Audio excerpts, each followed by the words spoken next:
here with you all for conversations with Collab on supplier diversity and certifications. I am your host, Rachel Wilson. I'm a principal and head of operations at Collab Capital. And for those of you who are not familiar with Collab Capital, we are a venture firm headquartered out of Atlanta, Georgia, investing into innovative tech-enabled businesses founded by or led by Black founders.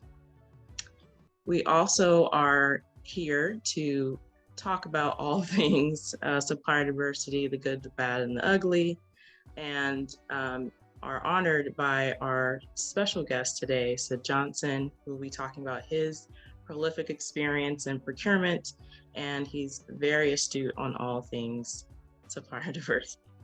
So we'll be bringing him up to the stage later in the presentation. So this is also a two-part session.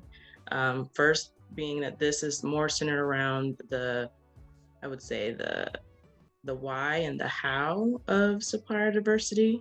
And then in the second session, we'll kind of go into the what. So really how to get the most use out of it once you have it, and once you've decided that you want to move forward in obtaining your certification. So I personally have a love-hate relationship initially I had with supplier diversity, just because all of the information and all the things you need to do was just so daunting in terms of where do I get certified? There's so many different certifications. What are all these documents they keep asking me about 50 million times? To who is the decision maker? How do I get in front of the right people to talk about the business that I have? I come from a very entrepreneurial family, and so trying to go after business is really important. And we're a bunch of hustlers. We're trying to make stuff happen, and it just took a lot of bandwidth to try to figure out all those things. But fortunately, I've been very blessed to have so many different people in my career and through my entrepreneurship journey with my family and myself, who've exposed me to the right path to getting certified and the right information.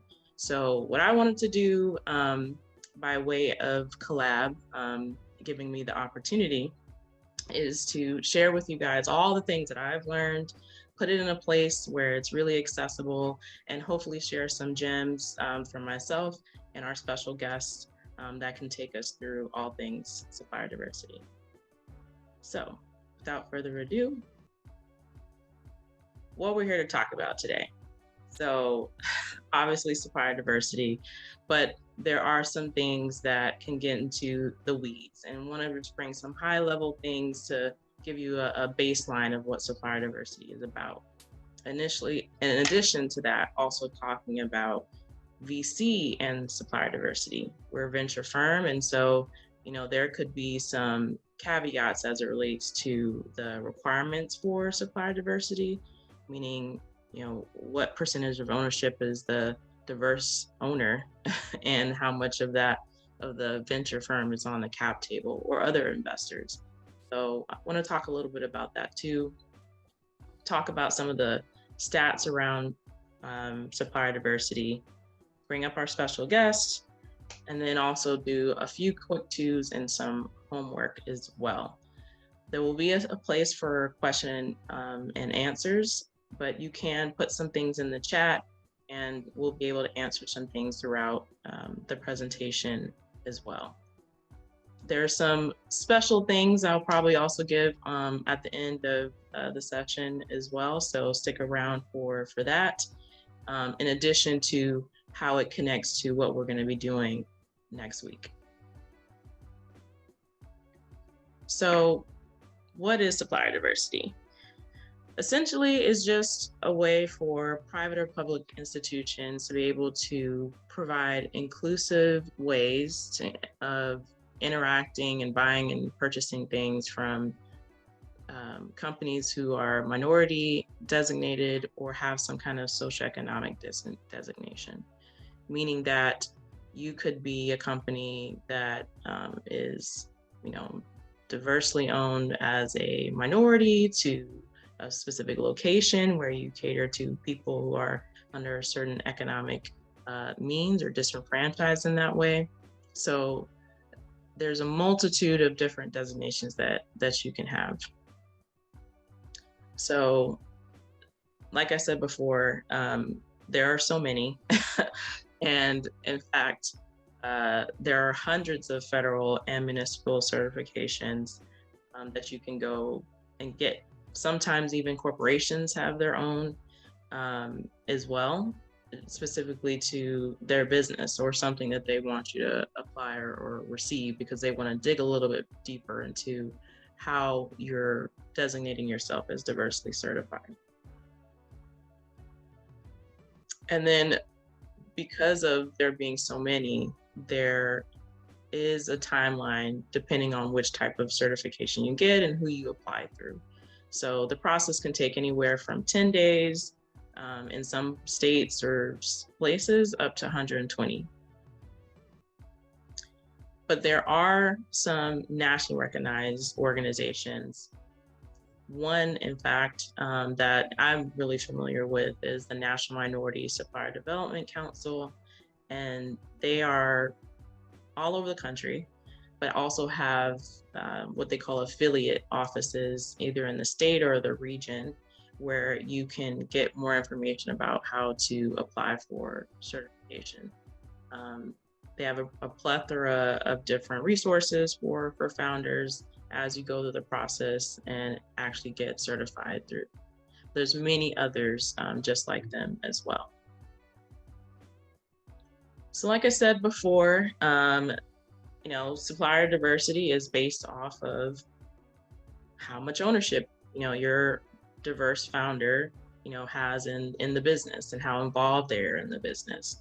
And there can be some nuances there when it comes to venture capital in that, especially as it relates to the partnership's equity interest. And normally that is at least being 51% owned and operated by the diverse founder or founders. But in recent times, they've been able to actually make some exceptions to that rule. So for example, the nmstc, National Minority Supplier Development Council, has something called the Growth Initiative Program. And that essentially allows for folks who have venture investment where their founder does not own 51% or more, still be able to participate into specific contracts and things like that. So, or get certified rather. And so then, as long as that information is disclosed in your application, then you still would be able to get certified as a minority supplier. So there might be some other programs that do something similar, but being that nmstc is one of the longest standing and most well-known, this was really important and big, especially as we're finding more companies that are getting alternative access to capital, and venture being one of them, especially if it's not, you know, through your traditional loans and things like that. So really big opportunity for companies that do get investment from VC. I do want to bring it down into the numbers. And one of the things that I want to share is just around the sheer mass and how big supplier diversity is. It is a global spend. It can be nationally, it could be locally, but there's a lot of money being spent in supplier diversity. In fact, you know, as it says on the slides, companies globally dedicate 7.2% of their spend to diverse-owned businesses, which can equate to 72 million per billion of their total spend. So breaking that down, meaning that as there are companies spending billions and billions of dollars, a portion of that is being provided to diverse-owned businesses. And there are more and more companies that are starting to add supplier diversity as part of their supply chain and procurement, departments and outreach, even ESG goals. And so it's imperative to figure out, like, how do we help them help us to get to the bag?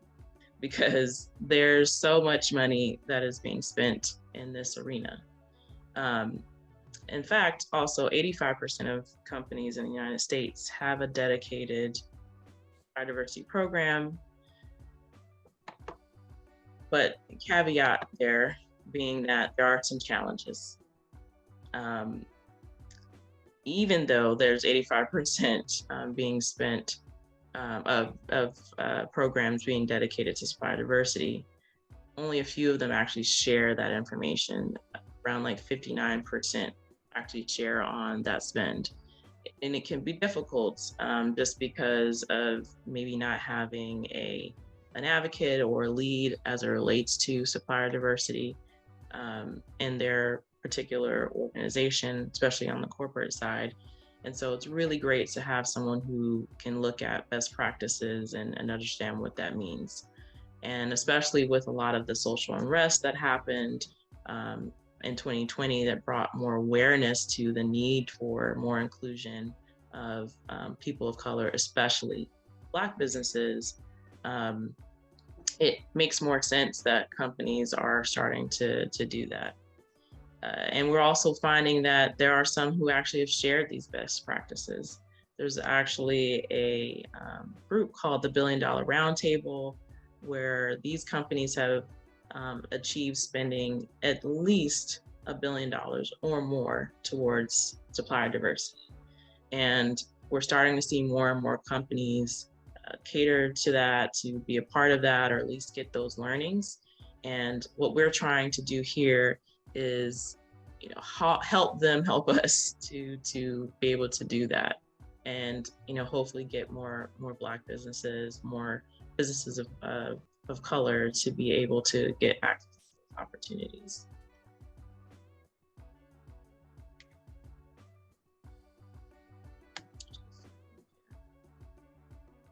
Okay.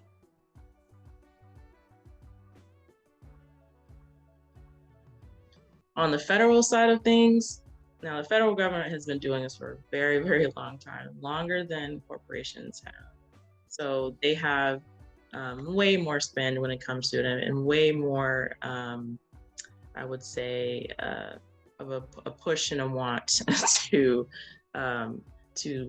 send out those dollars, just because of taxpayers' money, and that's coming from a lot of people of color as well too. And so you're seeing, in the billions of dollars being spent with small disadvantaged businesses just back in 2020.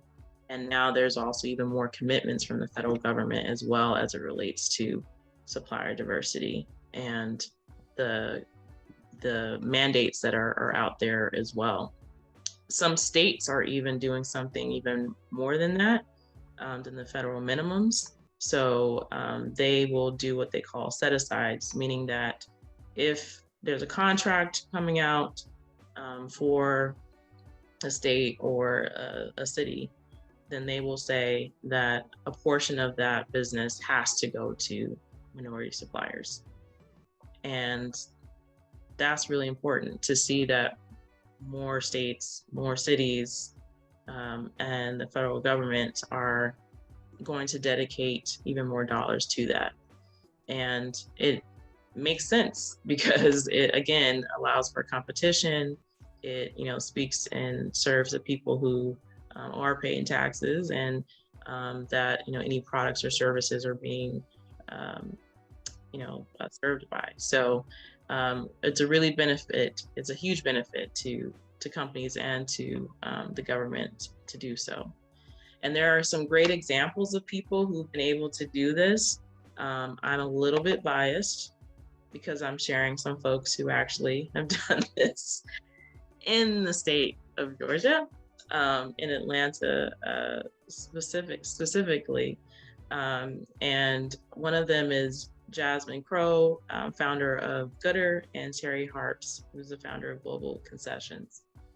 Jasmine has a company that's a waste management tech company, headquartered here out of Atlanta, and she's been able to do some amazing, amazing things with her business, and has been able to use her diverse certified company so that she would be able to get business with the airport. She's been able to do business with the Georgia World Congress Center, and she's been able to matriculate that over to other states as well.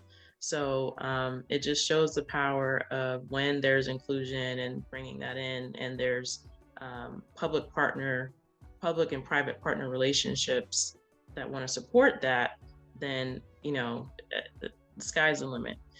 And Harps is also a really great example of that as well. So he is a concessionaire, started, back in the late 90s, and has been able to grow his business tenfold. So they've been able to get contracts and work with global concessionaire companies, open up different concessions within the airport. That even translated into opportunities outside of the airport, different restaurants that he has in the state of Georgia and around the country too. So inclusion matters. There are definitely examples of people who've been able to win because of inclusion and supplier diversity initiatives.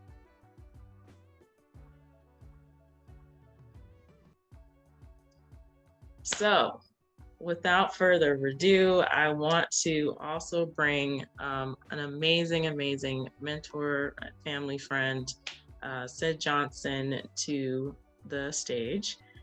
Sid is a very accomplished chief procurement officer within the manufacturing space, all things, supply chain, also supply chain officer, and he has such an amazing background when it comes to procurement. What he's going to be able to give you guys is just that insight from the buyer's perspective, what folks are looking for when trying to seek to do business with minority suppliers, and be able to answer some questions about, the challenges and the difficulties and the realities of getting a diverse certification. So, Sid, you there? I am here. Can you hear me? Yes, we can. Yes, we can.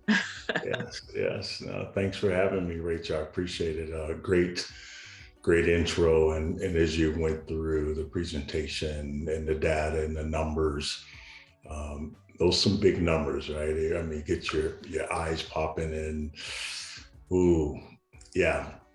But there's a challenge to all of that, right? It's not as easy as it looks.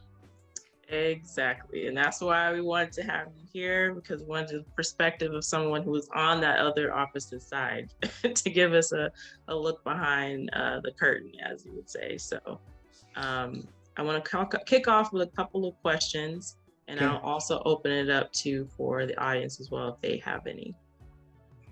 Excellent.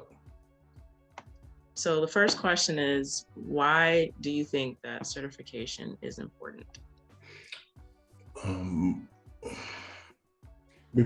think I'll put it this way. I think it's important, particularly, and I'm very familiar with the National Minority Supply Development Council. I sat as the vice chair of the council, of the National Council, for a couple of years, and had been on the board for probably 15 years prior to that. And we get this question, and I always go to, I think, wanted from a nationally recognized organization like the National Minority Supply Development Council. By getting that certification, you have that quote unquote objective evidence, if you will, that we have the business and the business structure that meets the expectations of what a corporation and other people that I would seek to do business with, what they were looking for. So you bring that certification, quote unquote, gives you that clientele and probably gets you to the front door, right? I think the other reason why this entire topic is really about access. You mentioned it a couple of times in your commentary. But I mean, that's first and foremost, is how do we actually get access to the decision makers, the information and knowledge about where the opportunities are. How do you get that? And being certified with a nationally recognized organization, whether it's nmstc or the WBEM, whomever, I think it gets you that first step. Is how I would answer that. Gotcha. Because I know that when people are trying to decide on if it makes sense, a lot of that comes from just the sheer amount of work it takes to get certified. So, and also, is there going to be access to something?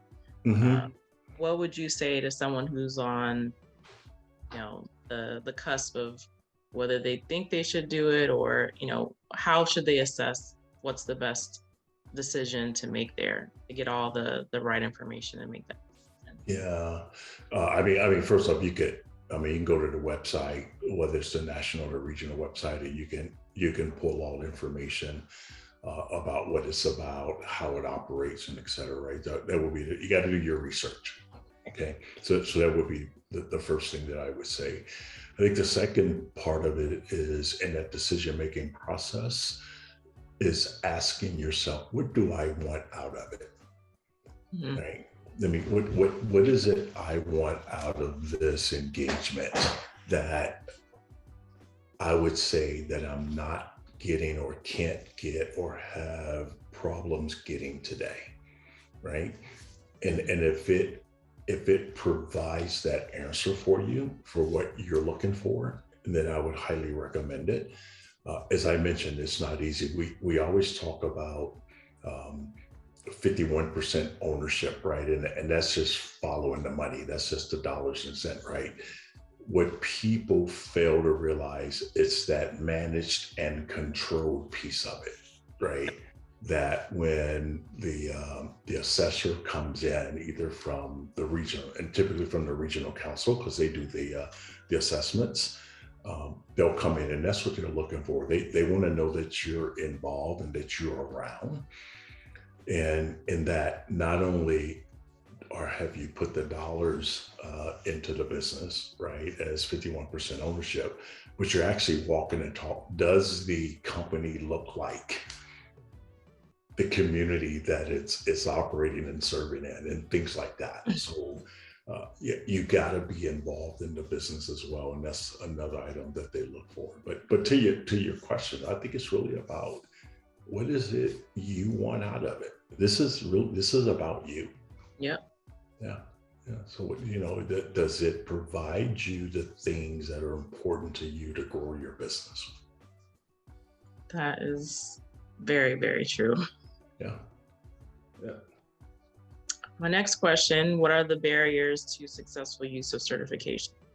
Leah in the chat was kind of asking the same, like, how do you navigate with companies to market your services after you're certified? Yeah. But what are those barriers to having successful use once you got it? Once you got it. Yeah. So first getting through that first question that we just talked about, right? About making that decision, then going through the process, and then get certified. Barriers. When you and I spoke as we were preparing, I thought hard about barriers, right? And I mean, the first thing that came to my mind was, is there what's the word I'm looking for? Some stigmatism or something that's tied to it, right? But if you're operating in the right network, in the right zones or whatever, that's not a problem, right? That is, people understand you've been through the process, you've got that nationally recognized credibility and credentials, that you have a company structured in the right way, operating in the right way. And yes, it takes quote unquote risk from me from a corporate standpoint, right? Now, it's probably what you're going into your next question a little bit about. Now, once you got it, and so I don't look at it as barriers, but then it's how do you utilize it to your advantage, right? How do you lose? I mean, in my world, and I know Tammy that's on the call as well, right? She and I actually brought her into Delphi when I was Oh, wow. when I was the chief procurement and supply chain officer there. Most companies that are in the network, they don't look at having that certification, quote unquote, as a barrier, stigmatism, whatever. Actually, for them, that I looked at it as, okay, there's risk that's already been taken care of. I know the council has done that work for me. So now it's really about, from my perspective, it's about supplier development, right? So now it's about, how do I bring you into the company? How do I onboard you? And how do I continue to develop you, right? Once you get that first contract, and the really good companies, they actually do the development before you ever get a contract. So what do you mean they actually do the development before? Like, give me an example. What do you mean by that? Oh yeah, I can give you a few. I lived in that. I actually did that job. I was a supplier development engineer earlier in my career. So I would come in. We've made a decision that we want to build this relationship together, right? But we don't do any business together currently. But you're on our radar. We think you can participate in our supply chain. So I would come in probably with the buyer. Or with on my own, and kind of do an assessment about where you are in your business. What does your operating system look like, right? How do you manufacture? What does your quality system look like, right? And based off of my background and knowledge and experience, I can give you some tips to help you. I can lead you to other places that you can get some additional help. In some areas where you may think that you're a little weaker and want to get better at, right? Yep.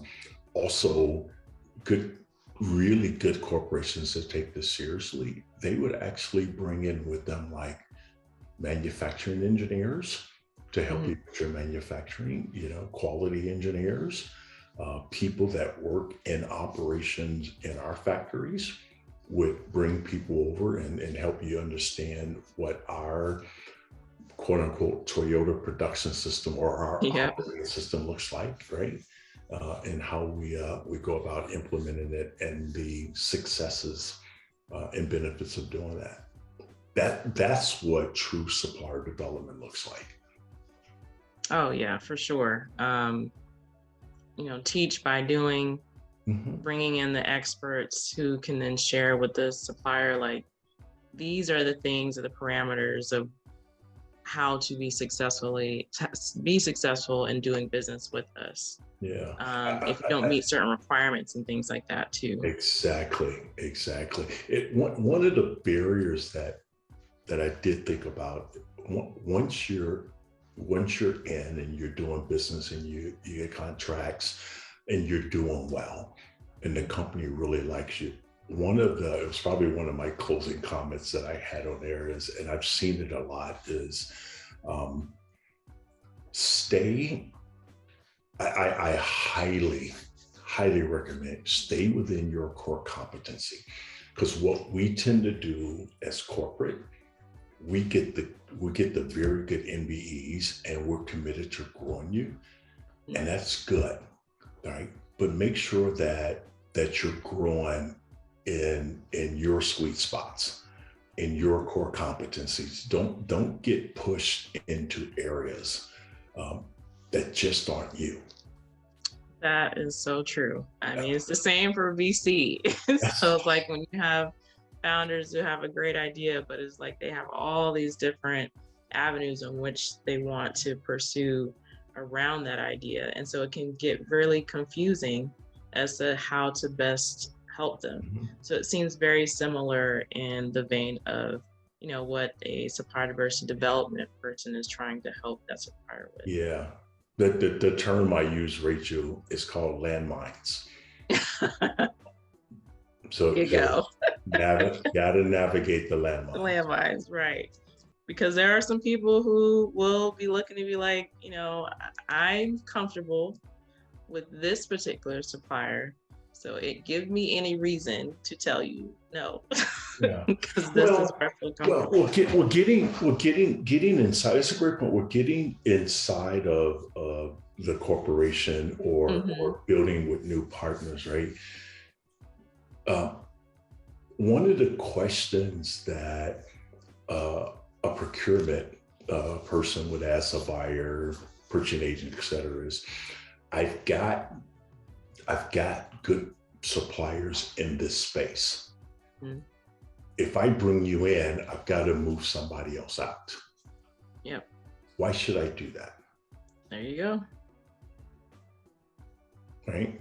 Exactly. Where's the value add? Yeah.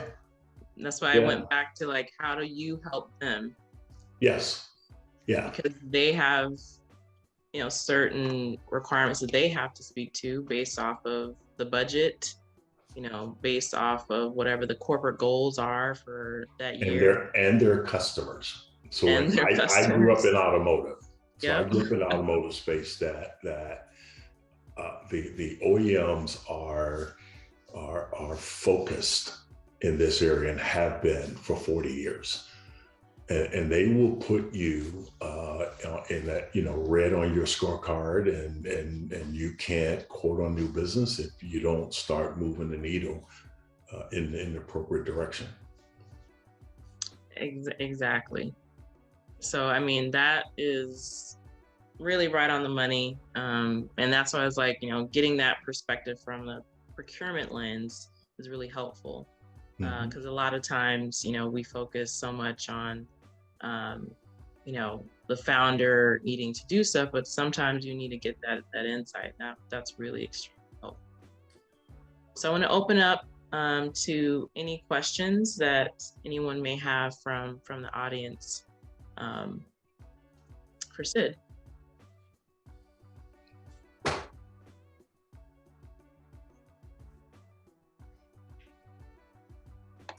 Hi, Mr. Johnson. This is Tammy Davis. How are you? I'm doing great, Tammy. How are you doing? I'm fantastic. It's so good to see you and hear your voice. Thank you. Yes. One of my questions, or one of the things that we are tackling, let me just say, I like to use the word tackle as opposed to struggle, is really that repeat business. So we've utilized our certification, of course, to get access. We have stayed aligned with our core competency and operated in excellence. So how do we then, I guess, combine those two in order to continue business with the existing customer, even though we've, let's say, added tremendous value to what we've done? Mm-hmm. It's a great question. I think of it this way, because those will be conversations that I would have had with MBEs or non-MBEs, right? Suppliers, and they want to grow. I think a huge piece of it is understanding their strategy and where they're growing and what they're doing, and where are new opportunities for growth, right, with the company, particularly if it's some new areas that they're growing and moving into. If it's in the same space where you're operating in, part of that quote unquote annual review is, you go through the scorecard and talk about, how did we perform in the prior year? What are our plans for this coming year? And then I think it is a comment or a question around how do we expand the relationship? What is it we need to do to expand the relationship in this space or in a new space, again, where you have a core competency at? I just think it's a conversation that you got to have and that you got to press appropriately, I would say. That's great. Thank you. Yeah, that would be my expectation and what I've seen in my career. Great. Thank you. You're welcome. We had a question in the chat from Anthony Ware. How does certification site visits work as there is a growth in the number of 100% remote work businesses? Yeah, I think, Anthony, I think a part of it is like any audit or assessment. I think there's a paperwork or desk audit process first. But I think even in today's world, there are on-site visits that the supplier diversity a person or an assessment person from the region would actually make an on-site visit. Yeah, I think it's actually a requirement. Now, I've been away from it from a couple of years since I quote unquote retired. And since the pandemic, so I'm not aware if there's any significant change in the process, but it used to be where it was actually a requirement that they physically go visit the location. That is correct, Sid. So when I was doing my research and putting all this together, that is still one of the requirements is a site visit. We recently helped one of our portfolio companies to go through the certification process, and it was still a requirement for them as well. And so even if you have a home office, they will still do a site visit.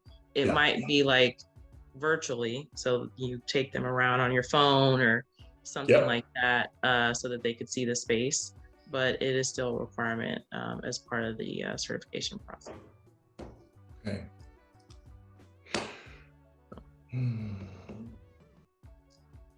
Go ahead. I was waiting. Any other questions from anyone? Was there something you were going to say, Sid? Any leaving notes that you want to share for everyone? Yeah, I talked about access, right? Why do you do it? And I think a couple things that as I thought about it, and even over the years, when people say access, that's pretty broad, right?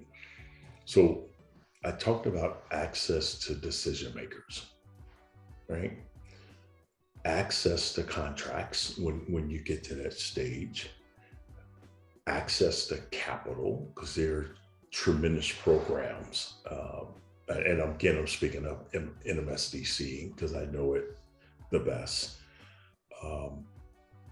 I think people underestimate the networking side of it, is that ability to actually get face time with people away from the office. I'm a true believer that people actually do business with people that they like. That's right. Yeah, and it was a lot easier to do business, right, with people that they like, and having that face time away from that control office environment, I think is tremendous. I think another thing that we don't talk a lot about is innovation, right? Having access to companies in the technology and where they're going tomorrow, not just where they are today, but having access to that knowledge about innovation kind of helps you frame and form where you want to take your company as well, right? Just not that I can operate in today's environment, but I want to make sure that I've got the right technology or moving the company in the right direction so I can be there tomorrow. I think those things are huge. I talked about the landmines, right? That's a big one for me. Is not getting moved into areas that just not your sweet spot. And oh, by the way, and even the growth, and we love it when it's come in, right?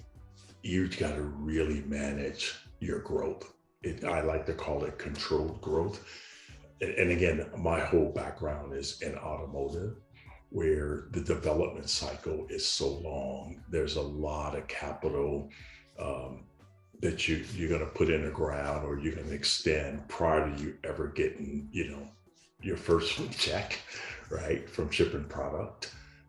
And then you think about the personnel within your company, project management. You're taking on too many projects. I mean, failure is not an option. So please manage that control, and then do your research, right? Mm-hmm. The public, with this whole ESG thing that's out there.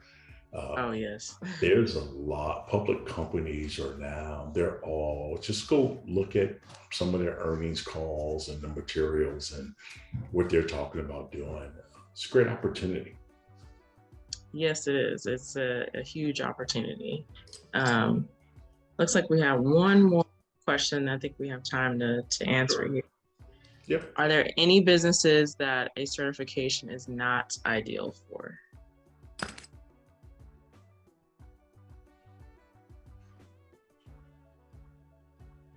No, I can't think of any from the perspective that ownership, control, and managed is really what it's about. That's what the certification is really about, is confirming that the right financial structure is in place in terms of ownership, that it is controlled, and that that person is part of the management of the company. I can't think of any business where that doesn't make sense. I would agree. Like, it goes all the way back to what you said initially. Why are you going after certification? Mm-hmm. What's its purpose that it's driving for your business? And if it's going to meet that goal, then make a determination as to which type of certification makes sense for you. Because it's really a business development tool.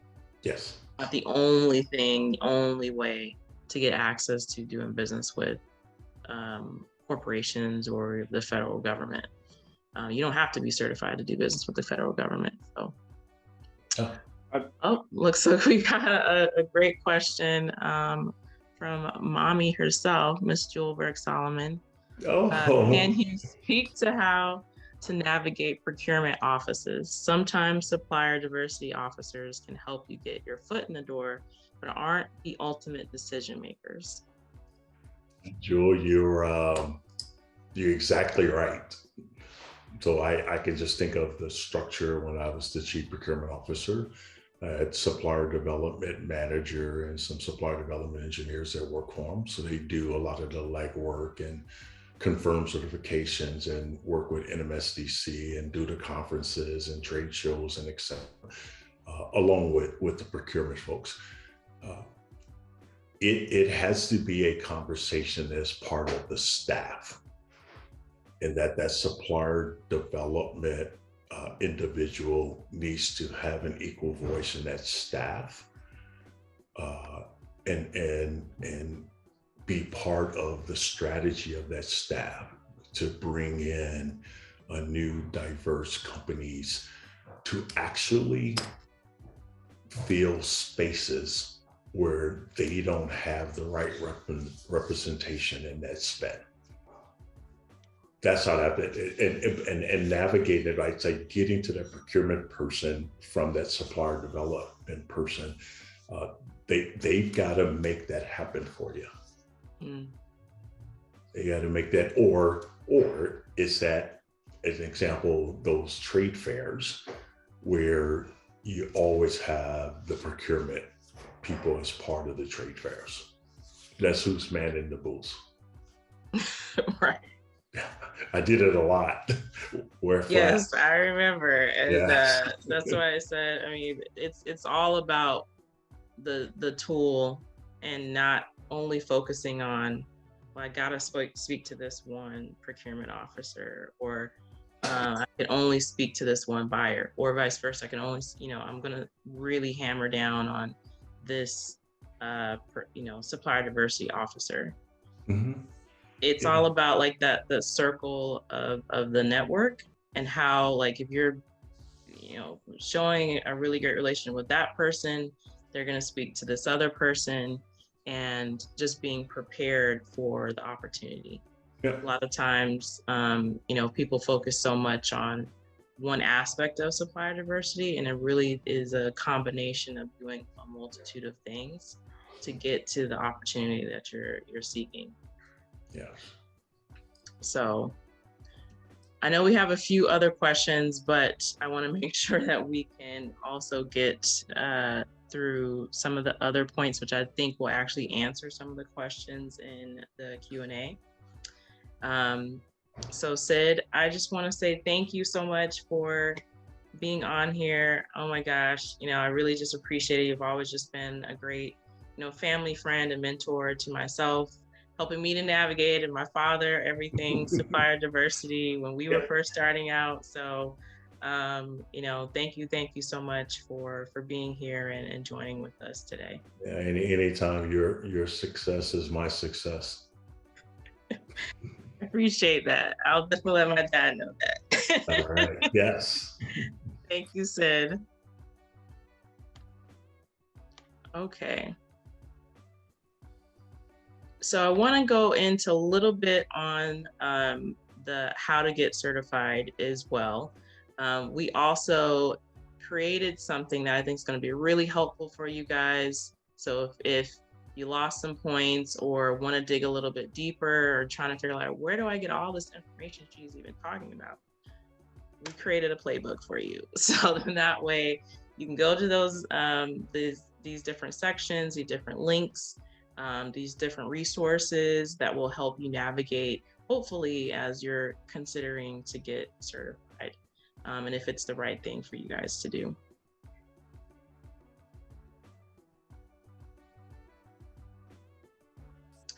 So to get certified, there's a multitude of, like I said before, different places to go. One of them being nmstc, one of them being the Supplier Gateway, and another federal local agencies that you can go out. I want to highlight these three specifically because they're some of the most well-known and used to getting certified. So the nmstc, it's one of the longest running certification bodies for minorities. And that runs the gamut from all different cultures and ethnicities. And going through the process is pretty much all online. You submit your documentation, which is a lot of different documents. We actually have a documentation list for you guys in our playbook, so that'll help you navigate that process. They do a site audit. They look at your business, either your actual location where you're conducting business, and even your home business, like we talked about in the session part with Sid. After all of that, everything looks good, you get certified. There is a cost to it, which can range from $500 up to $3,000, but it's all based off of your revenue. But with that certification, it allows you to have a lot of access to their support resources, matchmaking, connecting to tier 1 suppliers, connecting to different other suppliers like yourselves who are going through the same process, becoming a part of industry groups that talk about things that you're selling and the services or products as well. And they even have a national event that they do every year where they get everyone together, provide awards to suppliers and to procurement officers who really shone a light on being inclusionary and supplier diversity. And Supplier Gateway is a little bit newer. It does allow you to get multiple certifications, or designation classifications, meaning you're a woman, you are a veteran, you're a minority supplier. So you can make those different classifications. It's also online, very similar documentation as nmstc, and you get an e-certification. I'm not aware of any particular events or anything that Supplier Gateway does have, but maybe that's something they'll do later on. But they do have the ability for a fee to get access to their opportunity database. which it basically allows for you to see any existing bids or RFPs that corporations have out there where they're seeking diverse suppliers. You can get in the database for free, but you may not be able to actually see the opportunities that are there. So that is also an option as well. And then, like I've said, of course, there's a federal and local agencies. This varies. There's so many different ones. In the playbook, you'll be able to see some of that as well too. So as we close it out a little bit, and I'll open it up again for some question and answers, I want to direct you guys to what I've been talking about, the playbook. This is a place where you'll actually be able to see some readings, have some activities that get you through the supplier diversity documentation checklist, and going through something called the North America Industry Classification System, NAICS. It's going to be really helpful for the second session. So let me give you guys a sneak peek of the playbook. So this is the playbook. Haley, thank you for linking it in the chat. And you can go here to access a lot of the resources and tools that I talked about during this session. Really, really helpful to get you started and get an understanding of what to do as you're navigating all things supplier diversity. Two of the things I wanted to just quickly point out for the playbook was the Procurement Technical Assistance Center. This was a godsend when my father and I found this site and were able to work with the Georgia Procurement Technical Assistance Center, which actually works alongside Georgia Tech downtown. And this center helps you just understand all the things of what you need to get certified to do business with the federal government or locally.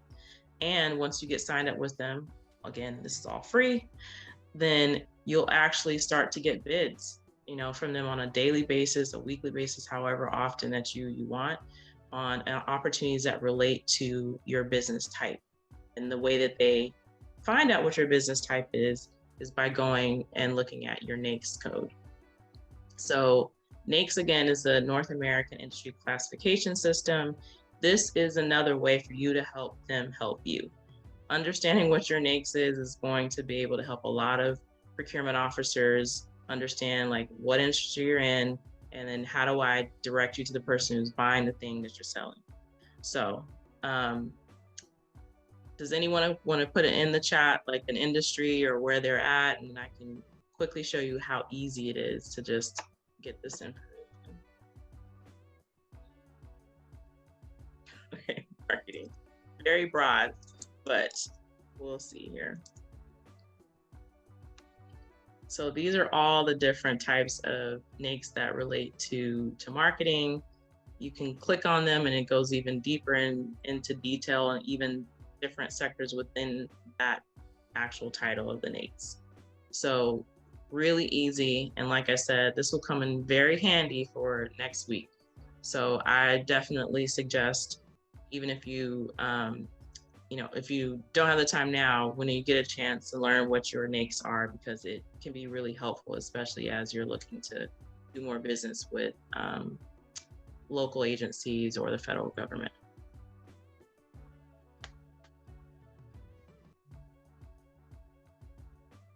Right, so I want to open it up just for a few more questions that you guys may have. I know there were some placed into the Q&A.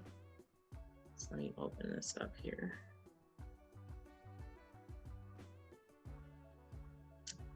All right, one of the questions were around service providers and commercial real estate who have their minority certification but work at a global firm. Okay. So, Mike, I think what you're asking is that, is it an internal business or you're part of a conglomerate where you're certified, but the global agency is not? So I'll clarify real quick. Okay. Yeah, so there's a couple, I'm a commercial real estate broker and I'm at a firm, and it's not I'm a partner, so I own some of the firm, but it's not a minority owned firm overall. And I was doing some research, and in New York, there were like 2 commercial real estate brokers that both, I guess, have their minority certification under some business that they control. I don't really know the whole backstory of it, but they have a minority certification, but like they work at JLL or they work at Colliers, and like you look them up on the website at Colliers and JLL, which are massive non-minority owned firms, and they are like touting how they help companies meet their tier 1 spends and all this sort of stuff. And so it's just a little bit confusing, and I'm just trying to figure out, like, I've also heard that's frowned upon. And so I'm just like, that's why I joined this. It's an exploratory thing. So I'd be curious of like how that works, or how that is even just generally viewed from just a candid standpoint of maybe they're just gaming the system, or they're doing something that's completely inappropriate. I don't really know. Well, that was a great question, Mike. And I see you kind of answered it a little bit as I go down into the Q&A. Again, I'm not a supplier diversity procurement officer, but from the knowledge that I do have, I think that it is that they own an LLC. And so if you think about, especially within real estate, think of like, what is that one company? I think it's called Compact or something. But we can use, JLL or Colliers, for example. You might be a broker, has their own LLC, and you're a single member LLC, but then you have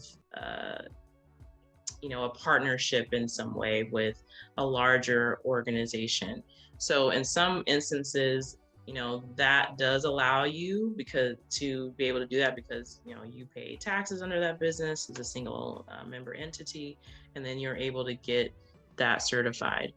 Everything all goes back to the application process in terms of how everything is structured, who owns what, how much they own, and how much of the business that you're actually conducting.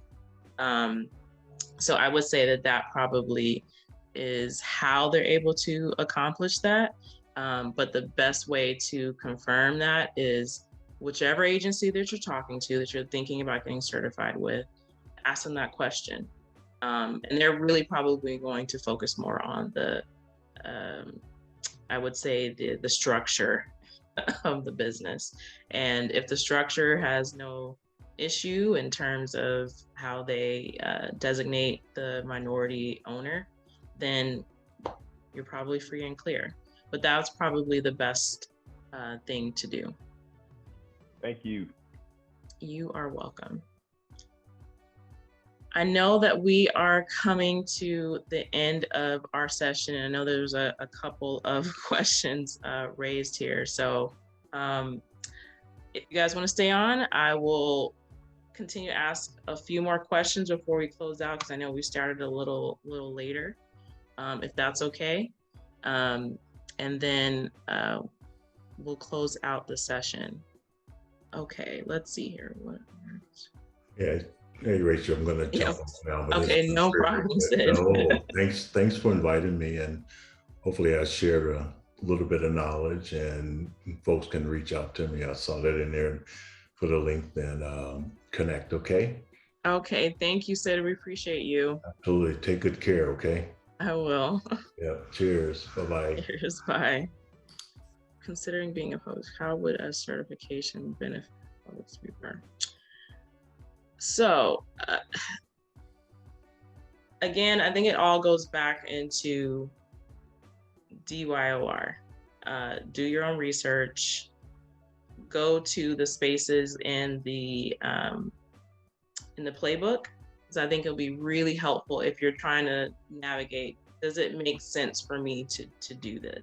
Whether it's a public speaker, whereas it's someone who has a non-tangible service that they're providing, or if it is, as you said, an apparel brand.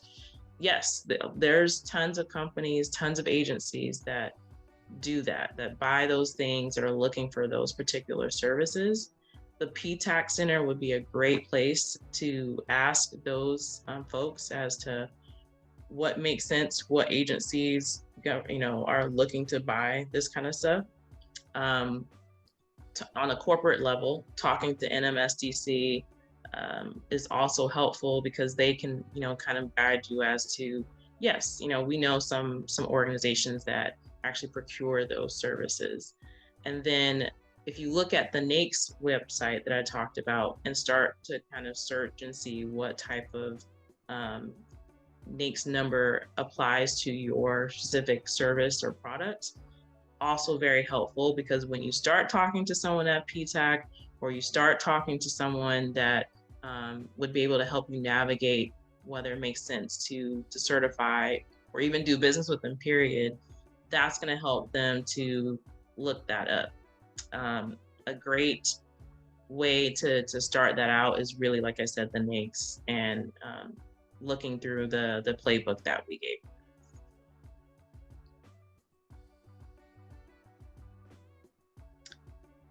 Okay, so like I said, I know we're coming to the end of the session. There will be a second session happening next week on Monday, the 14th. So giving you guys a lovely Valentine's Day present. And you'll be able to hear some more gems from the amazing Kimberly Blackwell, who is a all-around amazing businesswoman. She's founded a agency called PMM, which also has been certified as a women-owned business and minority-owned business. So she can give you the perspective of actually going through the process, what it took for her to get those opportunities, and maybe some tips and tricks for you guys who are looking to get there, or already have it and trying to figure out how to continue to add and grow more business with the agencies or companies that you've been able to obtain business from.